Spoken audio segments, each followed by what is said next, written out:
Bonjour mes frères et sœurs, que le nom de notre Seigneur soit glorifié. Je suis heureux de vous avoir aujourd'hui au lac de Baguerzé. Alors ce lac, je crois l'année passée, un Ghanéen est venu ici pour nager, justement pour se divertir, et il y est resté. Alors pour vous dire que voilà, c'est un lac qui laisse de mauvais souvenirs. Mais bon, c'est pas pour autant que nous n'allons pas venir ici pour nous divertir. Je suis heureux de vous avoir. Je suis Urbain Cuya, fondateur donc du CEMAD et du SMC. Je voudrais en prélude rendre gloire au Seigneur pour sa grâce qui ne cesse d'accomplir dans ma vie, car il y a beaucoup de changements. Je parle de progression en progression, d'élévation en élévation. Et je voudrais vraiment lui rendre toute la gloire pour ce qu'il fait et pour ce qu'il ne cesse de faire. Ce matin, alors je voudrais partager un thème avec vous, et ce thème c'est « Tu peux partir de rien et devenir quelqu'un un jour ». Alors, si je le dis, c'est parce que cela est une possibilité. Beaucoup de personnes aujourd'hui peuvent avoir à l'esprit que ce n'est pas possible, mais moi je vous dis que c'est possible.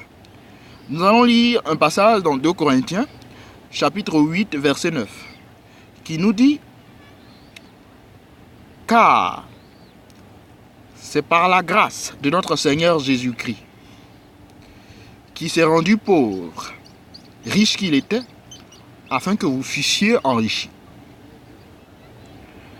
Cela veut dire que le Seigneur Jésus-Christ a accepté la place de pauvre pour que nous soyons enrichis, pour que nous soyons riches. Et si Jésus-Christ a accepté cette place de pauvre, c'est pour que nous soyons bien. C'est pour que nous puissions témoigner de ce qu'il est, de ce qu'il a représenté à la croix pour nous et pour ce qu'il ne cesse d'accomplir dans nos vies.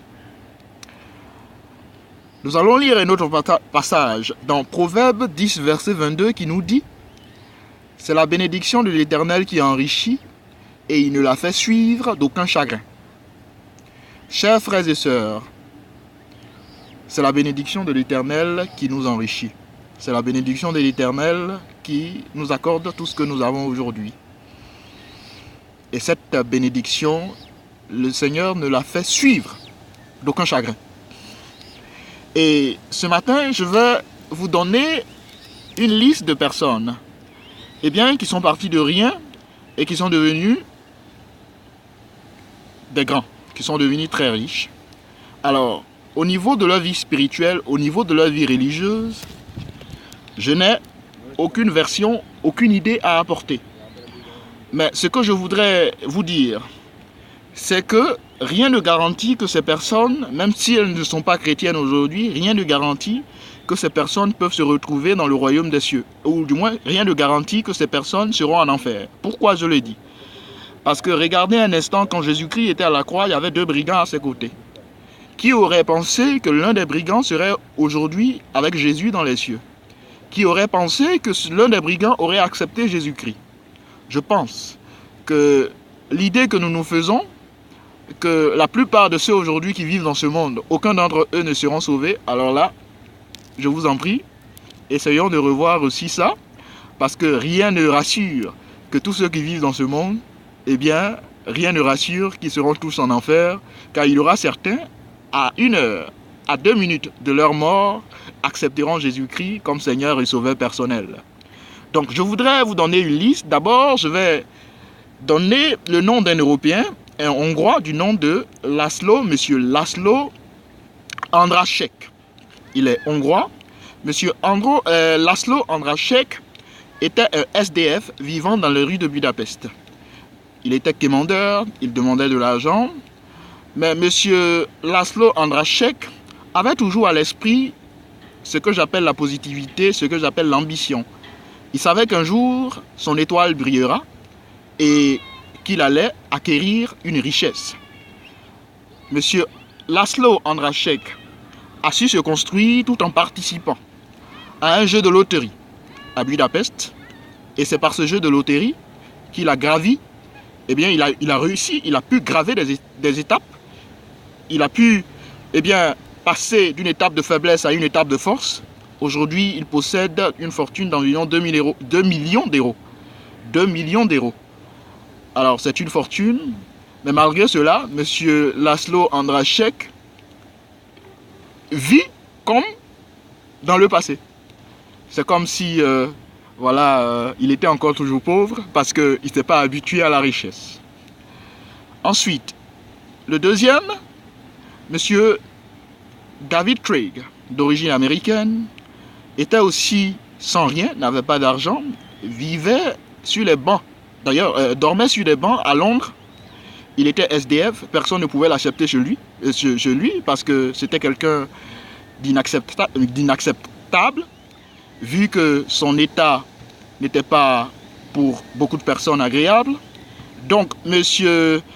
David Craig, aujourd'hui acteur américain, a su se construire dans le cinéma et il possède une fortune d'environ 65 millions de dollars et est aujourd'hui très connu aux États-Unis et possède une richesse avérée. La troisième personne, c'est Chris Gardner. Monsieur Chris Gardner.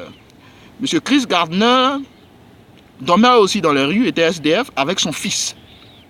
Et dans son discours, il disait comme ça que lorsqu'il allait frapper à des portes, personne ne voulait l'accepter. Personne ne voulait qu'il dorme.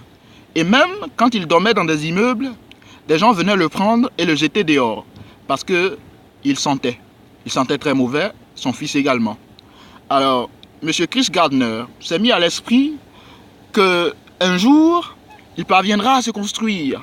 Et ceux qui l'ont méprisé, il va les recevoir sur sa table à manger pour qu'ils puissent partager des repas avec eux. Car ces derniers, pour lui, auront contribué à son essor, à son avancée. Aujourd'hui, M. Chris Gardner est PDG de Chris Gardner LLC à Washington, possède des bureaux à Washington, en Californie et à San Francisco. Il a une fortune d'environ 45 millions de dollars. Le dernier que je voudrais évoquer, il y en a d'autres que vous pouvez en connaître. Vous pouvez connaître certains qui sont passés donc de rien à une richesse, à une fortune. Mais je voudrais me limiter à ce dernier qui est Samuel Eto'o-Fils. Je rappelle que Samuel Eto'o-Fils est rentré pour la première fois en Europe avec un visa de 10 jours. C'est-à-dire qu'après 10 jours, il se retrouvait sans papier à Paris. Donc avec ce visa de 10 jours, il se retrouve sans papier à Paris à l'âge de 15 ans. Alors Samuel Eto'o-Fils a dormi dans le métro. Samuel Eto'o-Fils a dormi à des arrêts de métro. Samuel Eto'o-Fils a été rejeté de son appartement parce que tout simplement il n'arrivait pas à payer le loyer. Samuel Eto'o-Fils, bien entendu, n'avait pratiquement rien. Bien que son père soit comptable et avait quand même des moyens qui lui permettaient de survivre, Samuel Eto'o-Fils, étant à Paris, son papa ne pouvait que lui envoyer le minimum. Mais ce minimum ne pouvait pas assurer toute la vie à Paris. Et c'est comme ça Samuel Eto'o-Fils a pu se construire au fil du temps. Il était obligé de rentrer au Cameroun parce que c'était une souffrance. Alors son père l'a fait rentrer jusqu'à ce qu'il puisse s'inscrire dans l'un des meilleurs clubs à Yaoundé, qui l'a reçu et qui a su le former jusqu'à ce qu'il passe par l'Espagne et aujourd'hui devienne une star. Alors Samuel Eto'o-Fils a une fortune d'environ 87 millions d'euros. Il faut dire que Samuel Eto'o-Fils, étant SDF, étant sans papier à l'époque, avait à l'esprit qu'un jour, il allait briller. Parce que chacun de nous a une étoile. Et notre étoile brillera un jour. Il a cru, et voici que sa croyance fut une réalité. C'est pour vous dire qu'on peut passer de rien pour devenir quelqu'un un jour. Chacun de nous a une étoile, mais sachant une chose, toute souffrance dans notre vie renforce notre courage, renforce notre positivité et renforce notre foi. Aucune souffrance ne doit nous décourager, car c'est un passage de la vie. Que le Seigneur vous bénisse. Merci de m'avoir écouté. Alors, je voudrais aussi relever tout équivoque. L'homme a dit, mais est-ce que Hubin va se marier en Côte d'Ivoire? Je vous ai dit que mon mariage se déroulera en Côte d'Ivoire, mais pas immédiatement après mon mariage ici. Je vais me marier avec mon âme sœur ici. Le mariage va se dérouler dans une restriction, c'est-à-dire avec un nombre restreint de 20 personnes maximum. Et nous aurons notre mariage en Côte d'Ivoire. Et ce mariage va coïncider avec la caravane d'évangélisation que mon âme sœur et moi avons bien l'intention d'organiser. Et cette caravane d'évangélisation, je vous dis, et je vous le confirme, où nous allons distribuer environ 4 à 5 000 Bibles, va se dérouler au stade Félix Houphouët-Boigny à Abidjan.